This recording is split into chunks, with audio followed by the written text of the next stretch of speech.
श्रीमद् देवी भागवत पुराण प्रथम स्कंध अथ अष्टादशो अध्याय। सुखदेव जी के प्रति राजा जनक का उपदेश।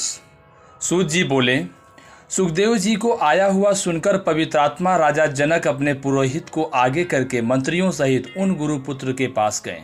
महाराज जनक ने उन्हें बड़े आदर से उत्तम आसन देकर विधिवत सत्कार करने के पश्चात एक दूध देने वाली गौ प्रदान करके उनसे कुशल क्षेम पूछा।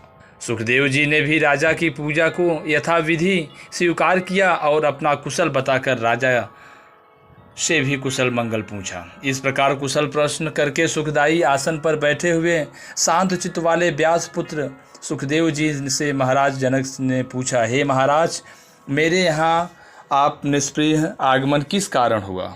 हे मुनिश्रेष्ठ, उस प्रयोजन को बताइए। सुखदेव जी बोले, महाराज, मेरे पिता व्यास जी ने मुझसे कहा कि विवाह कर लो, क्योंकि सब आश्रमों में गृहस्थ आश्रम ही श्रेष्ठ है। गुरु रूप पिता की आज्ञा को बंधन कारक मानकर मैंने उसे स्वीकार नहीं किया। उन्होंने समझाया कि गृहस्थ आश्रम बंधन नहीं है, फिर भी मैंने उसे स्वीकार नहीं किया। इस प्रकार मुझे संशय युक्त चित्त वाला समझकर मुनिश्रेष्ठ व्यास ने तथ्य युक्त वचन कहा, तुम मिथिला चले जाओ, खेद न करो, वहाँ राजर्षि जनक रहते हैं। वे याज्ञिक एवं जीवन मुक्त राजा हैं। संसार में विदेह नाम से विख्यात वे वहाँ निष्कंटक राज्य कर रहे हैं। हे पुत्र, महाराज जनक राज्य करते हुए भी माया के जाल में नहीं बंधते, तब हे परंतप, तुम वनवासी होते हुए भी क्यों भयभीत हो रहे हो? उन निप्रश्रेष्ठ विदेह को देखो और अपने मन में उड़ते हुए मोह का त्याग करो। हे महाभाग, विवाह करो, अन्यथा जाकर उन राजा से ही पूछो, वे राजा तुम्हारे मन में उत्पन्न संदेह का समाधान कर देंगे। तत्पश्चात हे पुत्र, उनकी बात सुनकर तुम शीघ्र ही मेरे पास चले आना। हे महाराज, मैं उन्हीं के आदेश से आपकी पुरी में आया हूँ।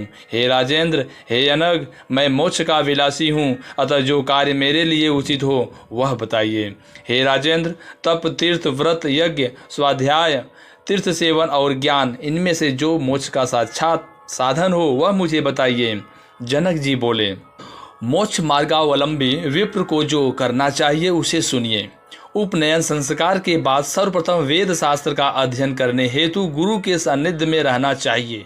वहाँ वेद वेदांतों का अध्ययन करके दीक्षांत गुरु दक्षिणा देकर वापस लौटे मुनि को विवाह करके पत्नी के साथ गृहस्थी में रहना चाहिए। गृहस्थाश्रम में रहते हुए न्यायोपार्जित धन का अर्जन करें, सर्वदा संतुष्ट रहें और किसी से कोई आशा न रखें। पापों से मुक्त होकर अग्निहोत्र आदि कर्म करते हुए सत्य वचन बोलें और मन वचन कर्म से सदा पवित्र रहें।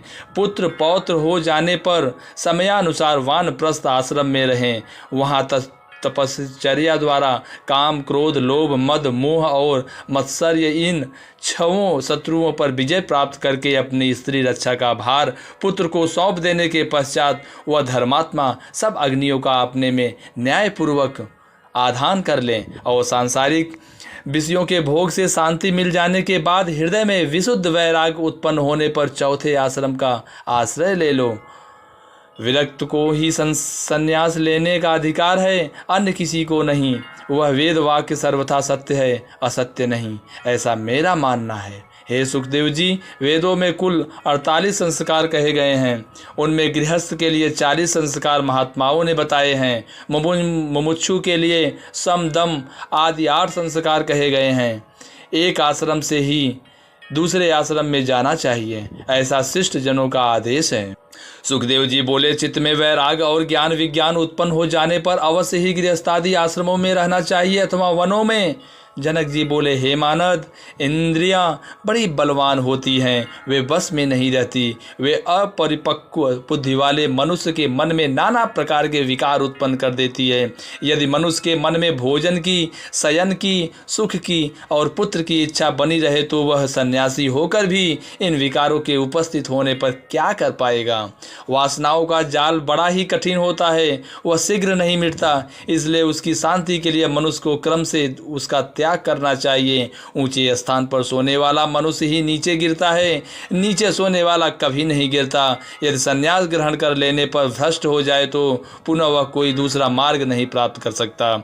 जिस प्रकार चींटी वृक्ष की जड़ से चढ़कर शाखा पर चढ़ जाती है और वहां से फिर धीरे धीरे सुखपूर्वक पैरों से चलकर फल तक पहुंच जाती है, विघ्न शंका के भय से कोई पक्षी बड़ी तीव्र गति से आसमान में उड़ता है और परिणामतः थक जाता है, किंतु चींटी सुखपूर्वक विश्राम लेकर अपने अविष्ट स्थान पर पहुंच जाती है। मन अत्यंत प्रबल है, यह अजितेंद्रिय पुरुषों के द्वारा सर्वथा अजेय है, इसलिए आश्रमों के अनुक्रम से ही इसे क्रम से जीतने का प्रयत्न करना चाहिए। गृहस्थ आश्रम में रहते हुए भी जो शांत, बुद्धिमान और आत्मज्ञानी होता है वह न तो प्रसन्न होता है और न खेद करता है, वह हानि लाभ में समान भाव रखता है। जो पुरुष शास्त्र प्रति प्रतिपादित कर्म करता हुआ सभी प्रकार की चिंताओं से मुक्त रहता हुआ आत्मचिंतन से संतुष्ट रहता है, वह निसंदेह मुक्त हो जाता है। हे अनघ, देखिए, मैं राज्य कार्य करता हुआ भी जीवन मुक्त हूँ। मैं अपने इच्छानुसार सब काम करता हूँ, किंतु मुझे शोक या हर्ष कुछ भी नहीं होता है। जिस प्रकार मैं अनेक भोगों को भोगता हुआ, अनेक कार्यों को करता हुआ भी अनासक्त हूँ, उसी प्रकार हे अनघ, आप भी मुक्त हो जाइए। ऐसा कहा भी जाता है कि जो यह दृश्य जगत दिखाई देता है उसके द्वारा अदृश्य आत्मा कैसे बंधन में आ सकता है। पृथ्वी, जल, अग्नि, वायु एवं आकाश, ये पंच महाभूत और गंध, रस, रूप, स्पर्श एवं शब्द, ये उनके गुण दृश्य कहलाते हैं। आत्मा अनुमानगम्य है और कभी भी प्रत्यक्ष नहीं होता। ऐसी स्थिति में हे ब्राह्मण, वह निरंजन एवं निर्विकार आत्मा भला बंधन में कैसे पड़ सकता है। हे द्विज, मन ही महान सुख दुख का कारण है, इसी के निर्मल होने पर सब कुछ निर्मल हो जाता है। सभी तीर्थों में घूमते हुए वहाँ बार बार स्नान करके भी यदि मन निर्मल नहीं हुआ तो वह व्यर्थ हो जाता है। हे परंतपः, बंधन तथा मोक्ष का कारण न यह देह है, न जीवात्मा और न इंद्रियां हैं, अपितु मन ही मनुष्यों के बंधन एवं मुक्ति का कारण है। आत्मा तो सदा ही शुद्ध तथा मुक्त है, वह कभी बदता नहीं, अतः बंधन और मोक्ष तो मन में के भीतर है। मन की शांति से ही शांति है। शत्रुता, मित्रता तथा उदासीनता के सभी भेदभाव भी मन में ही रहते हैं, इसलिए एकात्म भाव होने पर यह भेद नहीं रहता, यह तो द्वैत भाव से ही उत्पन्न होता है। मैं जीव सदा ही ब्रह्म हूँ, इस विषय में और विचार करने की आवश्यकता ही नहीं है। भेद बुद्धि तो संसार में आसक्त रहने पर ही होती है। हे महाभाग, बंधन का मुख्य कारण अविद्या है, इस अविद्या को दूर करने वाली विद्या है। इसलिए ज्ञानी पुरुषों को चाहिए कि वे सदा विद्या तथा अविद्या का अनुसंधान पूर्वक अनुशीलन किया करें। धूप के बिना छाया के सुख का ज्ञान कैसे हो सकता है, उसी प्रकार अविद्या बिना विद्या का ज्ञान कैसे किया जा सकता है। गुणों में गुण, पंचभूतों में पंचभूत तथा इंद्रियों के विषयों में इंद्रियां स्वयं रमण करती हैं, इसमें आत्मा का क्या दोष है। हे पवित्र आत्मन, सबकी सुरक्षा के लिए वेदों में सब प्रकार से मर्यादा की व्यवस्था की गई है। यदि ऐसा न होता तो नास्तिकों की भांति सब धर्मों का नाश हो जाता। धर्म के नष्ट हो जाने पर सब कुछ नष्ट हो जाएगा और सब वर्णों का आचार परंपरा का उल्लंघन हो जाएगा। इसलिए वेदोपदिष्ट मार्ग पर चलने वालों का कल्याण होता है। सुखदेव जी बोले, हे राजन, आपने जो बात कही उसे सुनकर भी मेरा संदेह बना हुआ है, वह किसी प्रकार भी दूर नहीं होता है। हे भूपते, वेद धर्मों में हिंसा का बाहुल्य है, उस हिंसा में अनेक प्रकार के अधर्म होते हैं। ऐसी दशा में वेदोक्त धर्म मुक्त व्रत कैसे हो सकता है। हे राजन, सोम रस पान, पशु हिंसा और माछ भक्षण तो स्पष्ट ही अनाचार है। सौत्रा मणि यज्ञ में तो प्रत्यक्ष रूप से सूर्यग्रहण का वर्णन किया गया है। इसी प्रकार द्वित कीड़ा एवं अन्य प्रकार के व्रत बताए गए हैं। सुना जाता है कि प्राचीन काल में शशविंदु नाम के एक श्रेष्ठ राजा थे। वे बड़े धर्मात्मा, यज्ञ परायण, उदार एवं सत्यवादी थे। वे धर्म रूपी सेतु के रक्षक तथा कुमार्गगामी जनों के नियंता थे।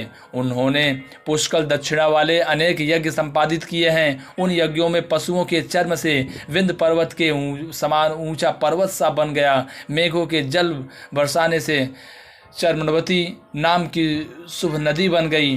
वे राजा भी दिवंगत हो गए, किंतु उनकी कीर्ति भूमंडल पर अचल हो गई। जब इस प्रकार के धर्मों का वर्णन वेद में है, तब हे राजन, मेरी श्रद्धा बुद्धि उनमें नहीं है। स्त्री के साथ भोग में पुरुष सुख प्राप्त करता है और उसके न मिलने पर वह बहुत दुखी होता है, तो ऐसी दशा में भला वह जीवन मुक्त कैसे हो सकेगा। जनक जी बोले, यज्ञों में जो हिंसा दिखाई देती है वह वास्तव में अहिंसा ही कही गई है, क्योंकि जो हिंसा उपाधि योग से होती है वही हिंसा कहलाती है, अन्यथा नहीं। ऐसा शास्त्रों का निर्णय है। जिस प्रकार गीली लकड़ी के संयोग से अग्नि से धुआं निकलता है, उसके अभाव में उस अग्नि में धुआं नहीं दिखाई देता, उसी प्रकार हे मुनिवर, वेदोक्त हिंसा को भी आप अहिंसा ही समझिए। रागी जनों द्वारा की गई हिंसा ही हिंसा है, किंतु अनासक्त जनों के लिए वह हिंसा नहीं कही गई है। जो कर्म राग रहित तथा अहंकार रहित होकर किया जाता हो, उस कर्म को वैदिक विद्वान मनीषीजन न किए हुए के समान ही कहते हैं। हे द्विश्रेष्ठ, रागी गृहस्थों के द्वारा यज्ञ में जो हिंसा होती है वही हिंसा है। हे महाभाग, जो कर्म राग रहित तथा अहंकार शून्य होकर किया जाता है वह जितात्मा मुमुक्षु जनों के लिए अहिंसा ही है। जय माता दी।